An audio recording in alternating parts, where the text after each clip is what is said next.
Welcome. My name is Benita Dimely Ross, and I will be the host for this TLC session. We are excited that you have joined us today for Taking the Creative Leap in Your Courseroom, leveraging technology to increase student engagement. Please welcome Jaime, Kulaga, and Molly Molnar. Take it away. Thanks, Benita. We're going to jump in. Dr. I would like to start just briefly introducing ourselves, why we picked this topic. So this is going to be a really fun presentation. So please go write any questions, comments. We want to engage with you. We want to hear your comments. We're going to be asking for your feedback. So don't sit back. Let's have some fun together. My name is Molly Molnar. I'm the lead faculty member for Gen 1-2. My voice doesn't always sound like this, only like 9 months of the year when I'm yelling at my children. So sorry about that. I'll try my best. I oversee a digital literacy class here at Ashford. It's actually usually the second course in the Gen sequence. So it comes right after EXP 105. So being that Dr. Jaime and I work in a digital literacy course, we're planning on showing you a lot of examples and fun things that we do in that class that we've tried and that really bolsters student engagement, which is the main thing about it. Is there's a lot of technology out there, but what can you use to connect to your classroom and to your students? And my background is in school psychology. So I worked with many different populations in the middle school level, and coming to Ashford about 8 years ago, my passion has been with working with our military population. I currently live in the military student veteran task force, and also our social media platforms, how to engage through technology with all of our different students on those platforms. So if you ever have any questions on that, and we'll touch on social media. So I'm going to pass it over so you guys can meet Dr. Jaime. Thank you, Molly. All right. So do you want to, yeah, there we go. All right, everyone. So I'm Dr. Jaime. And in the middle there is my husband. Ladies watching, don't stare too long. You will fall in love with him. I sure did. The boys on the outside are 8 and going to be 12 on Sunday. I can't believe I have like a borderline teenager. It's crazy. I'm a full-time remote faculty with Ashford. April will actually be 9 years for me at Ashford. So it's definitely been a journey and something I love and super passionate about, because everything that I do, whether it's writing or teaching, I just find myself being able to share happiness and inspiration with people. How long have you guys worked for Ashford? I'd love to know. But you know, one of the things that I think I'm pretty good at, and I think we're going to share about this today, is branding, sort of branding yourself. And social media is really that platform that is going to help you in assisting branding. So we're going to talk about that today. But as you can see, mom, wife, teacher, wrote a book, do some coaching, and the craziest one of all, I own the fastest growing cleaning company in America. Ask questions later, not now. Go ahead, Molly, move on. All right, so what are we going to cover today? We talked about we're going to be doing technology in the classroom. We're going to be talking about videos. A lot of you might be thinking, I already do videos. We're going to try to show you a different, new, fun way. If you just leave with one thing today that you can try, we are going to be happy campers. We're also going to be talking about leveraging social media, and then what's the future of technology? What's the future in the classroom? So let's get started. Video. I'd love to see how many of you are using video in the classroom. You can just put yes or no right now if you've tried it out. Rob, just a shout out. Rob Ingleson, 23 years. Okay, I think you've just beat us all, Rob. 23 years at Ashford. I bow down to you. Rob's a great guy. Thanks for joining us. So how many of you are using video in the classroom? Video is the next big thing. We learned that with the advent of Canvas and how easy it was compared to some of the old learning management styles. The visual processing, the ability for students to self-study, on-the-job training, all of these different things. The show me, don't tell me the show me, don't tell me is alive and well. And we have learned, research is telling us over and over, that this type of video-based learning is better than book learning. Now, we're not saying, let's get rid of books. We're saying, how can we use them together? How can we use them in conjunction? And how can we really bring the classroom alive? but it does bolster engagement. It does bring the classroom to life in a way that reading a textbook doesn't, which is why we're lucky to have those course digital materials that have both sides. So we'd like to show you an example of using this video in the classroom and maybe something that you haven't done or haven't thought of. This is an example from one of my classes. It's an introduction. So how many people are using introduction videos? This would be maybe a 1 to 2 minute reply to your student instead of typing out an introduction reply. What I've found over the last 6 to 8 months with trying different things is I've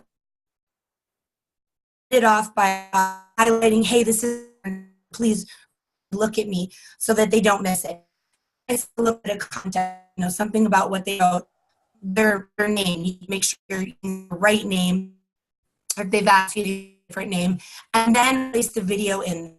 Like I said, one tops their students, they're kind of going through sure that it's succinct to the point and individualized. And then the thing that Dr. Jaime and I wanted to share is we use it as a core challenge. We're a digital literacy class, so we are challenging them to use video. We want them to use a video report, and we actually wrote it to the class. They can use one of their student replies to one of their classmates as a video, but we ask them to reply back to us.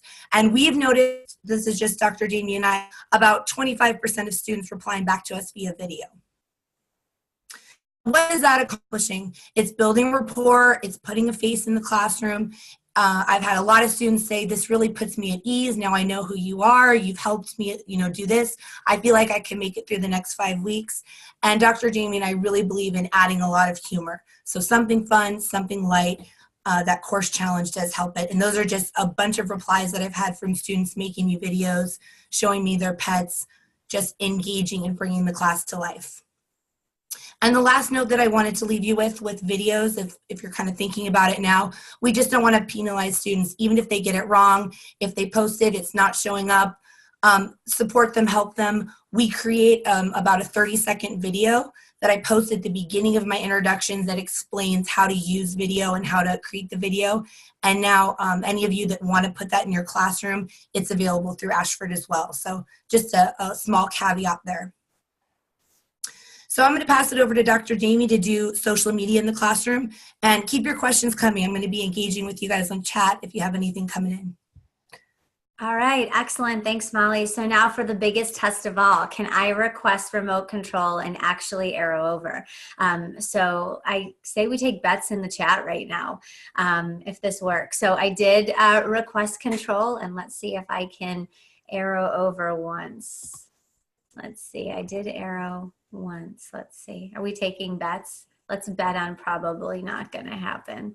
So just tell me when. I'm just going to go. Okay, yeah, arrow over once. It says it's waiting for you to take it, but I'm taking it back. I have it. Yep, I have it. All right. Okay, now let's see if it goes forward like 5 times, guys. Okay, so here's what we're going to do. I would like to challenge you to make your Courseroom like a social media platform.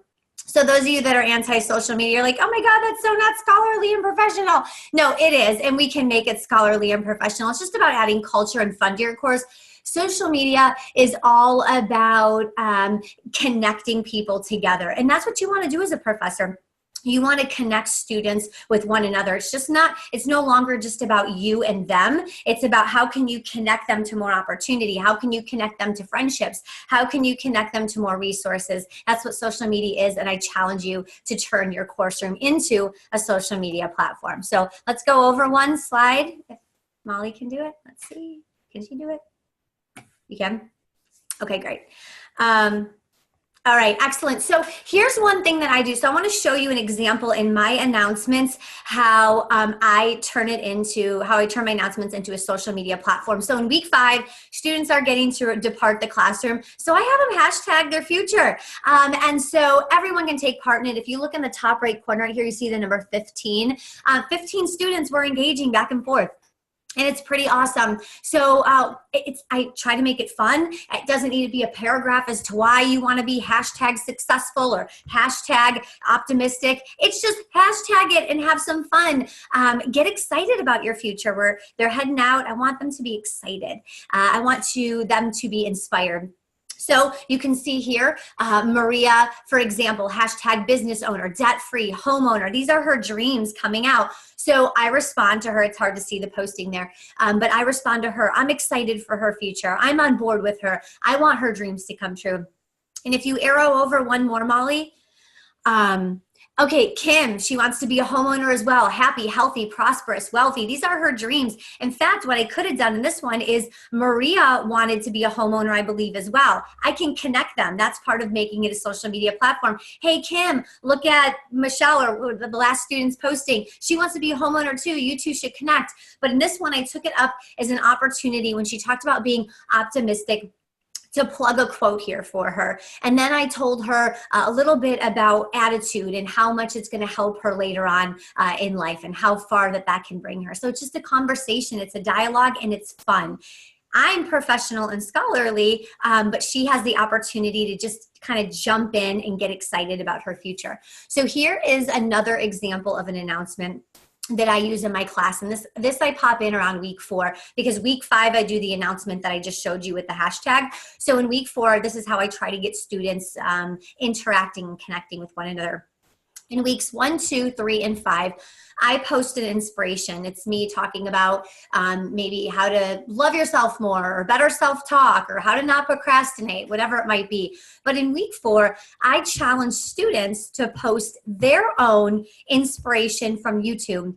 So the video I challenge them needs to be 2 minutes or less. Let me move forward. Okay. I challenge that the video needs to be about 2 minutes or less, and just kind of be inspirational to them. And I'll tell you, I get so inspired because they're quick videos. I watch all of them that the students post. And so it not only inspires the students, but I'm really inspired as well, which makes me a better professor. And so, for example, Brianna posted something about Steve Jobs. And this one actually, I think it was about a 1 minute or 2 minute video. It was awesome. Molly, if you arrow over, you might be able to see, let's see. Okay, so you can't see my response to that one, but for example, Chris posted something about Michael Jordan. So I love Michael Jordan's quotes. He has some really great ones. So I posted a little bit about that. I actually posted another video that might help this student grow. And then I challenged the class. What is something you really want to do?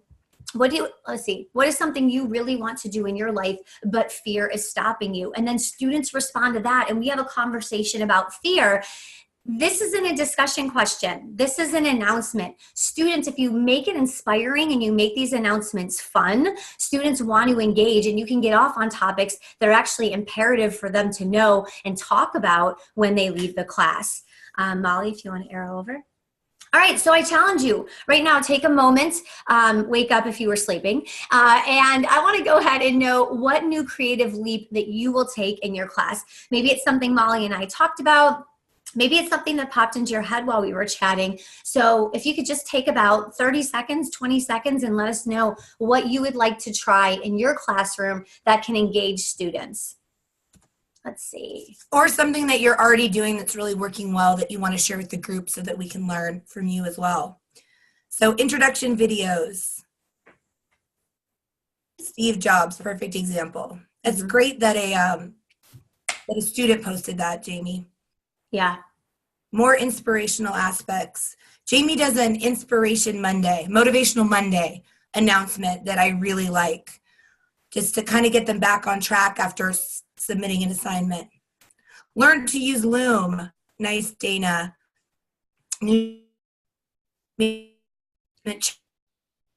Gail, I like that, sharing inspirational videos as announcements. I think that's great. And so one rule of thumb, yes, you can post, like I see professors, and I do this myself sometimes. You post these like 20-minute TED Talks or something. Those are great, but I don't think there's like a huge watch rate on the full video. So if as you post these inspirational videos, make them kind of short, because then the students want to watch them and they can watch them. And they're very inspiring. So. And Deborah mentioned the Motivational Monday. You can also do class challenges. I'm on that. Jaime does Motivational Monday. I do a class challenge, whether it's posting a video, hashtagging, searching a Ashford social media from whatever it is. It's a challenge, and then announcement section to explore further. Thanks, guys, for sharing with us. going to go into our last part, which maybe the reason why you decided to join us today. What does the future of technology look like? What's next? What's on the horizon? And so Dr. Jaime and I are asking Ashford, what's next? You know what we got? We're not sure, but something. So we thought maybe we'll be holograms, right? Dr. Right. Jaime really wanted to appear on all of your computers as holograms and speak to you and really blow you away. Can you see? But what we learned was there's some trends in education, and I see some educators here, just Dr. Warlow, that are been educators for a long time. You've seen things come and go. Things always come back around. So there's certain trends in education that are not going to go away.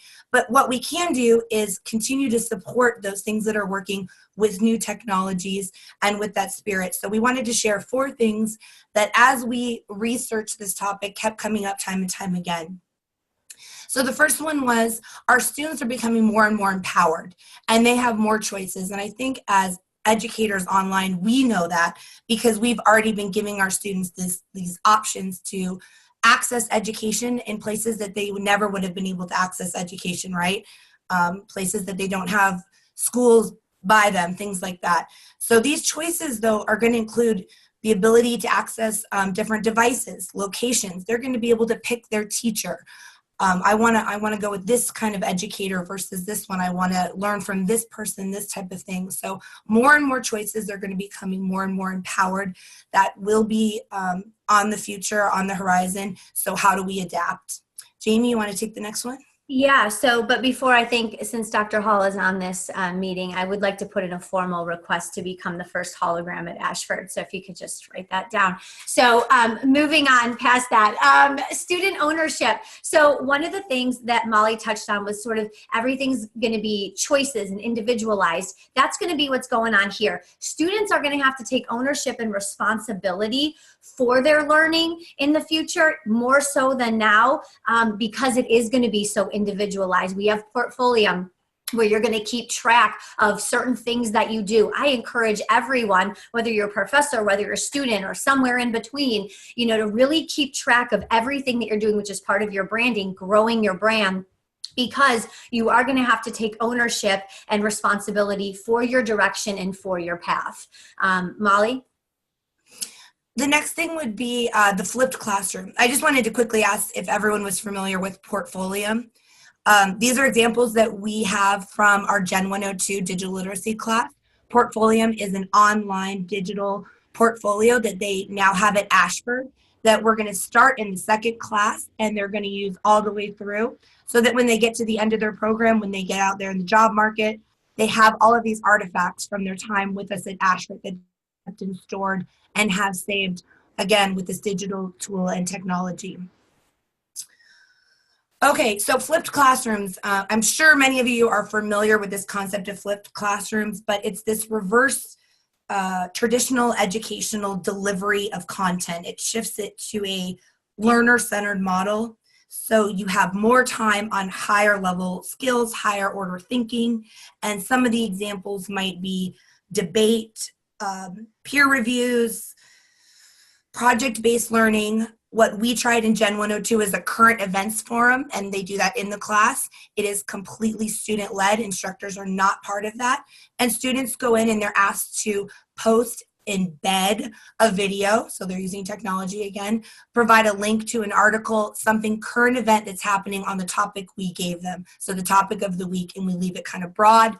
The students are able to engage and interact on a current event, see how it connects to the real world, and then us as faculty come in and support them as we grade that week's current event topic. So that's been going really well in our class, and another thing that we're just seeing more and more of. So if you are creating classes or you're in your own classroom, you can think about maybe starting with one assignment, one discussion. How can I make it different? What can I try that's really going to push students, because they're going to be pushing us? And Jaime, you want to take the last one? Yeah, and the last one is actually my favorite. I think it's instructors are going to be seen more as mentors. So I would almost say you're going to be the student's equal at this point. You just happen to be super educated in this particular topic, and that's what you're going to inspire and educate them on. But because things are going to be so much more face-to-face and so much more individualized and personalized, you're becoming more of a mentor and a guide. They're coming to you with a particular path, with ideas and goals in mind, and you are guiding them to their goal. Essentially, you're a small part of this bigger journey. So definitely work on, if you're that professor that tends to have that I'm up here kind of and you're down here because you're the student, I'm the professor, just that hierarchy mentality, it's going to kind of do one of these in the near future. So see yourself more as a coach and a mentor as opposed to this differential. So that's some fun stuff. Other than, I think the hologram's still the coolest thing, but other than that, that's what you can expect in the future. And we wanted to leave you with, there was probably 10 different technologies that we could have talked about, like holograms, like, you know, the future of through the computer screen and really connecting with the student using technology. But the point is that teaching is never going to change. It's how we adapt. Are we ready to adapt? Are we ready to embrace technology? And you don't have to do it overnight, but it is one of those things that you do have to kind of be on the forefront and stay engaged and know what's coming next to be the best educator you can to your students. So these ideas, while not maybe particular technologies, like we said, we asked Asher and they said something, it'll be great. And we believe them, but no one really knows what the next big thing is until it happens. So these are definitely can get you in a good mentality. So And the we next have something fun to leave you with. Jamie, let you take this part. Yeah, I was going to say my favorite part. I want you to hashtag your future now. So one word only after the hashtag, and you have to dream big. So what are your hashtags? As an educator, knowing that we're coming into 2019, 2020 is on the horizon, what are you going to aim for? We'd love to hear. And we hope you're all kind of inspired. Inclusivity. Oh, Felicia, I love it. It's so great. I wish that you could turn your mic and talk about how you're going to do that, but it's going to be awesome. Knowledge is power. Absolutely, Benita. And I think we know that from being attendance at the TLC. That's why we're here. Creative engagement. Yes, Clifford, you're one of those people that is also pushing the envelope in your classroom. I know. And that's what we're all here for. Reaching every student. Frank, thank you. That is amazing. Absolutely. How can we reach every student? How do they feel special, individualized? Deborah put constant innovation. Yes, constantly thinking, pushing the envelope. It means not putting in the exact same thing in every class. Yes, you just taught. That's okay, Deborah. Yeah, 102. Maybe we change 1 or 2 announcements. Maybe you try a Motivation Monday 1 week. It is about constant innovation. Jamie really wants to be a hologram. Yes, I do. You know, Deborah, it's not 2 words. We make it 1 word when it's that's 1 word when you put it all together. So, and I think flexibility is going to be key, or like the ability to adapt. That's probably a good hashtag because things are going to be changing so much. Technology keeps changing every minute. Yeah, make learning fun. Gail, that's my fave. And Felicia said she's going to use some of what we talked about, Jamie, to include all students. Oh, I'm glad that you thought it was fun, and hopefully everyone, took something away. Is there any questions? Jamie and I are available for the next 5 minutes. We left it open for questions, comments. If anyone wants to share something, really, really would love to hear. Doing. Thanks, Rebecca. We had an awesome presentation. Love your energy. Yay. Thanks, Clifford. Would anyone like to share something in the couple of minutes we have left? If not, if you had a question on anything we did, we're more than happy.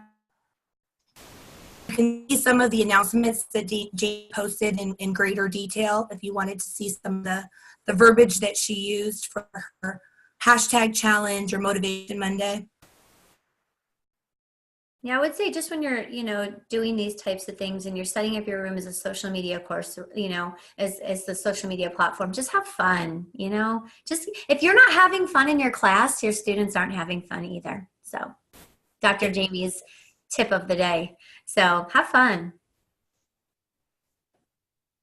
Rob has a question. What's the fusion rate in your classes? Does everyone in the strategy you use or the occasional hours? No, Great I don't question, Rob. I was going to say, I don't think everyone participates. No, because I'll have 25, 35 in a, maybe 15 are participating, 8. Sometimes I post an announcement and the class isn't that interactive, but I'll post the same announcement in another class and I'll have 20 students respond. So, you just got to just put yourself out there and do your best, because when you're posting an announcement with fun and inspiration, they're at least thinking about it. Even those that don't chat back, they're at least, you're getting their ticker going. So, it definitely is a higher participation rate for sure, but there's definitely people that choose not to. Does that answer your question a little? Rob, I'll open up an announcement. I'll see that I have 16 replies, and that's like a just win, a good announcement. And then I'll see for another challenge that I had 1 person. And so rethink that announcement. I guess people really engaged with that. It really wasn't inspiring. They weren't that interested. So I'll try some. So I do try to keep it fresh, but those that really work, I'll use over and over. And it's never 100%, but get a lot of people in. And then not only with you, they're engaging with each other. So we're kind of just there again as mentors, as facilitators, not trying to overwhelm conversation, but just support it. Exactly, Rob. And I can tell you from experience time and time again, they're working so hard. They got their full-time jobs and they're doing these long DQs. They're doing assignments. So if your announcement is like, hey, write 2 paragraphs about yada, yada, yada, that's not going to happen. But hashtag something quick or post an inspirational video or just like something quick and fun, they're going to be more apt to do it. So I would not say give them a ton of work in the announcements. Just keep it fun and the culture going, and you can get them to critically think and not have it be this long paragraph. And a little hint, we all love to talk about ourselves. I mean, not me, but everyone else. But students love to talk about themselves. They like to share. So if it's share a picture of your pet, share something that you're excited about, share your major, share your career. They love that. Anything that lets them explore about themselves and share with others. Mm-hmm. Absolutely, Felicia, I agree. Well, thank you all so much. I think we're at our time, and we really appreciate everyone taking time out of your busy day to join us. Dr. Jaime and I will leave you all with our contact information and a big thank you.